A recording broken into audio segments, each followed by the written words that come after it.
The first time he hit her, he was holding a Bible. The sound echoed through the small living room like a gunshot, sharp and unbelievable. Grace didn't scream. She just touched her cheek, stunned, while the man she married, the man the whole city worshipped, looked at her with eyes that didn't belong to any man of God. Just 2 years earlier, she thought she had married heaven itself. He was Pastor Daniel Thompson, young, handsome, admired by everyone. Women in the congregation said he was a miracle. Mothers prayed their daughters would marry a man like him. Men envied his influence. Children adored him. He preached about love, kindness, humility, and he spoke with the gentle authority of someone born to lead. Grace used to sit in the fourth row, always taking notes, always smiling. She believed every word he said. He noticed her during choir rehearsal one evening. She remembered how her heart raced when he said, "Sister Grace, I see a light around you." She didn't know that light would dim, slowly, painfully, until she barely recognized herself. Everyone celebrated their wedding like it was holy prophecy. Grace believed she was marrying a man who would lead her to heaven. She had no idea she was walking into hell. The first month was beautiful. He cooked for her, read scriptures with her, held her hand during prayer, called her angel, kissed her forehead every morning. But even honey can hide poison. The first sign was small. "Why did you greet Brother Samuel with so much excitement? Do you want people to think you're too friendly?" She laughed, thinking it was playful jealousy. "Daniel, he's old enough to be my father." Daniel did not laugh. "I'm your husband now. I'm the only man you show joy to. Is that understood?" She swallowed. "Yes. Okay." Then came the second sign. She wore a dress she loved, soft blue, knee-length. Daniel stared at her, expression unreadable. "You're not wearing that outside. Why? It's not even tight. Men will look at you. My wife must dress with humility." He walked to the wardrobe, pulled out a long gown, and handed it to her. "Wear this. God loves modesty." She changed, not because she agreed, but because she didn't want to disappoint him. She thought marriage meant compromise. She thought love meant sacrifice. She didn't know she was slowly being erased. The third sign felt like a warning the universe tried to send. She wanted to visit her mother. It had been 3 weeks. He shook his head. "Your place is here. Too many voices from outside will distract you from your spiritual husband." She frowned. "But it's just my mom." He grabbed her chin, lifted her face to his. "Grace, I'm the priest of this home. I know what's best for us. Don't question me." His grip lingered too long. His eyes were too cold. And yet, she apologized to him. That was how he got in her mind. That was how the hell began. The first actual hit came 3 months into the marriage. She had forgotten to iron his clerical shirt before a midweek service.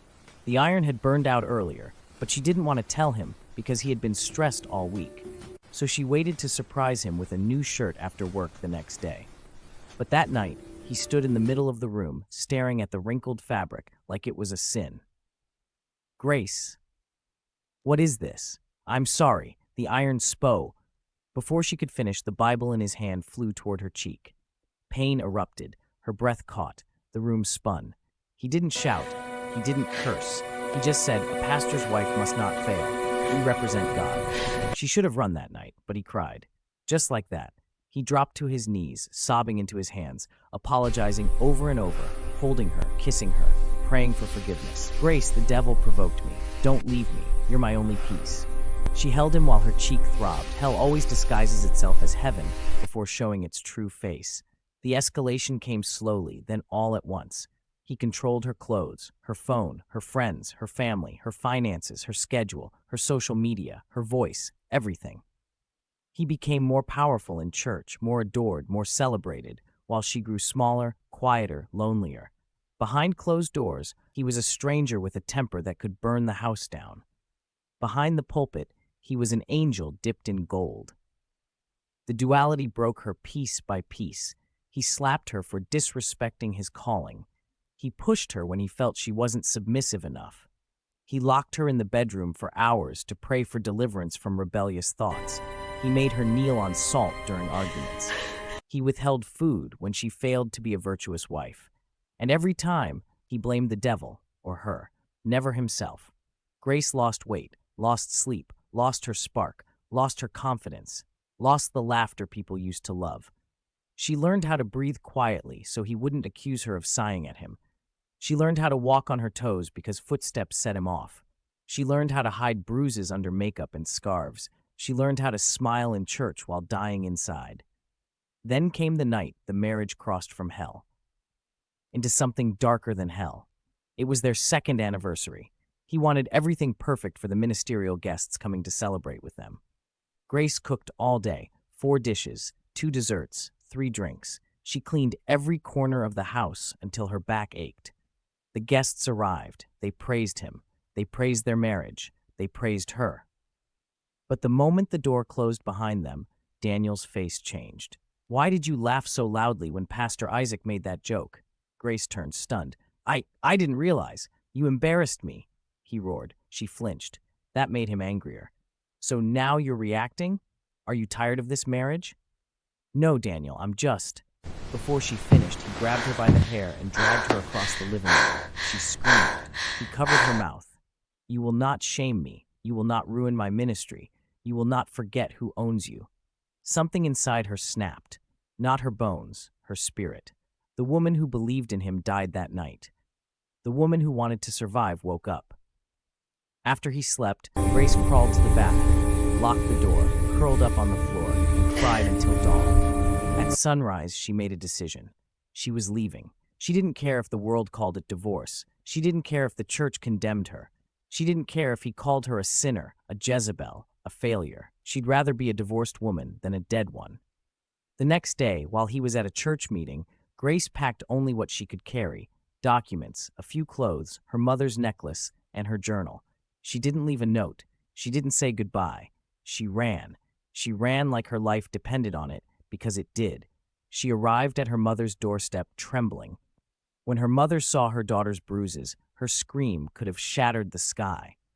"Who did this to you?" she cried. Grace collapsed in her arms. "Mama, I can't go back. I can't." Her mother held her like the world was ending. For weeks, Grace slept like someone afraid of her own dreams. She went to therapy. She avoided calls from church members. She blocked Daniel's number. He showed up at her mother's house once, demanding she return, shouting that she was embarrassing a man of God. Her uncles threatened to call the police. He left, but not before saying, "You will never find peace outside the covering of your husband." He was wrong. Grace found peace in healing, in therapy, in taking back her voice. She found herself again. She started working, smiling, laughing, living. 2 years of hell took everything from her, but surviving gave it all back. If this story touched you, please like this video so it reaches more people who need it. Share your thoughts in the comments. Your words might save someone. And don't forget to subscribe for more real, emotional, life-changing stories. Your life matters. Your voice matters. Your freedom matters. This is not the end. This is your beginning.